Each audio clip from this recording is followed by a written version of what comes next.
नमस्कार दोस्तों, मैं दामिनी शर्मा स्वागत करती हूँ आपका।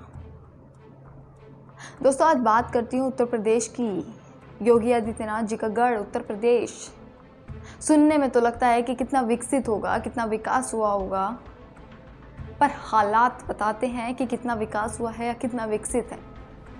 और जो आज के समय के हालात हैं वो तो इस पूरी दशा को कितने अच्छे से बता सकते हैं।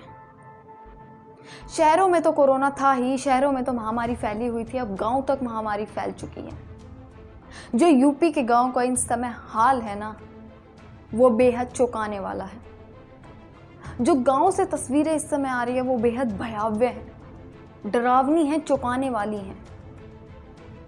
और इसका एक कारण पता है क्या है? इसका एक कारण है पंचायत चुनाव। चुनाव में तो सरकार कभी पीछे रही नहीं है, चाहे वो बंगाल का चुनाव हो, चाहे वो बिहार का चुनाव हो, चाहे वो यूपी का पंचायत चुनाव ही क्यों ना हो। क्योंकि जहाँ चुनाव होता है वहाँ बीमारी कैसी, यही तो बात है। और पंचायत चुनाव के बाद जो यूपी की दशा हुई है, इसका जिम्मेदार कौन है? यूपी के ग्रामीण क्षेत्र की अगर हम स्थिति देखें आज की तारीख में, तो बेहद डरावने वाली है, चौंकाने वाली है। जहां पहले पंचायत चुनाव से पहले 71-70 मामले संक्रमित लोगों के आ रहे थे ग्रामीण क्षेत्रों से, वहीं अब 350 से ऊपर मामले आ रहे हैं। सोच सकते हैं आप। पंचायत चुनाव में जिनकी ड्यूटी लगी, कर्मचारियों की, शिक्षकों की, उनमें से 700 शिक्षक जो हैं कोरोना से संक्रमण के बाद उनकी मौत हो चुकी है। इसका जिम्मेदार कौन है? शहरों में तो ऑक्सीजन उपलब्ध नहीं है, शहरों में तो हॉस्पिटल उपलब्ध नहीं है, शहरों में तो बेड्स उपलब्ध नहीं है, शहरों में एम्बुलेंस उपलब्ध नहीं है, तो गांव में कहाँ से होगी? गांव में ना टेस्टिंग है, ना बेड है, ना हॉस्पिटल्स हैं, एक क्लिनिक तक नहीं है।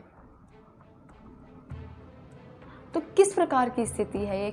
और योगी जी कहते हैं कि हमने तो सब कुछ किया है, स्थिति काबू में है, हमने हर प्रकार की चीज़ें उपलब्ध करा दी हैं, हम काम कर रहे हैं, व्यवस्था कर दी है। ये कैसी व्यवस्था है?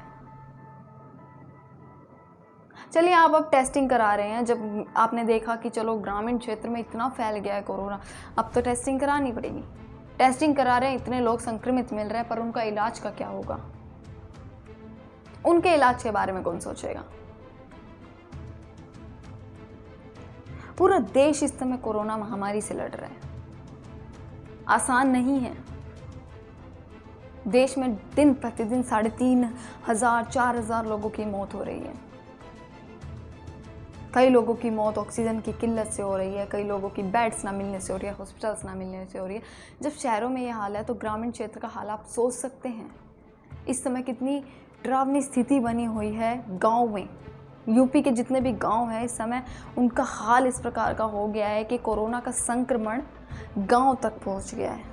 जनता डरी हुई है, गांव के लोग डरे हुए हैं, क्योंकि वो जानते हैं कि व्यवस्था नहीं है, क्योंकि वो जानते हैं कि उनके पास तो एक टेस्टिंग के लिए भी कोई नहीं आएगा, एक क्लिनिक तक नहीं है। उन्हें शहर तक जाना पड़ता है अपने इलाज के लिए। एक बीमारी होती है तब भी वो शहर तक जाते हैं। गांव में व्यवस्था ही नहीं बनाई गई, कभी सोचा ही नहीं गया। और कुछ केसेस तो ऐसे आए हैं जहां कोरोना संक्रमित मरीज को शहर तक ले जाते ही बीच रास्ते में उसकी मौत हो जाती है।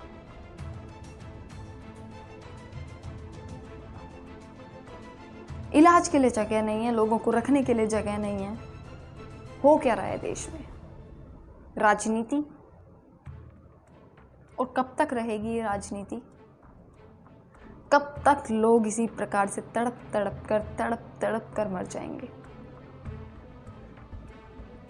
गौशाला में आप ऑक्सीमीटर प्रोवाइड करा रहे हैं, गौशाला में आप थर्मल स्कैनर्स प्रोवाइड करा रहे हैं। और ये गांव की आबादी, आप जानते हैं ना कि कितनी आबादी है गांव की, कितने लोग गांव में रहते हैं, ग्रामीण क्षेत्र में रहते हैं। फिर भी यह हाल है। कब सोचेगी सरकार इसके बारे में? और अगर सोचती है तो क्यों झूठे वादे करती है, क्यों झूठी चीज़ें बताती है कि हमने पूरी व्यवस्था कर ली है, कोई कमी ही नहीं है? तो क्या ये आंकड़े जो हैं, क्या ये झूठे हैं आंकड़े?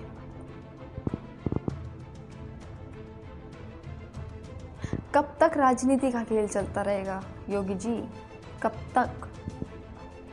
माना आपकी सरकार है, 2022 में इलेक्शन है, दोबारा जीत सकते हैं आप, खूब अच्छे काम किए हैं आपने, पर जब ज़रूरत पड़ी जनता को आपकी, तो आपने क्या किया?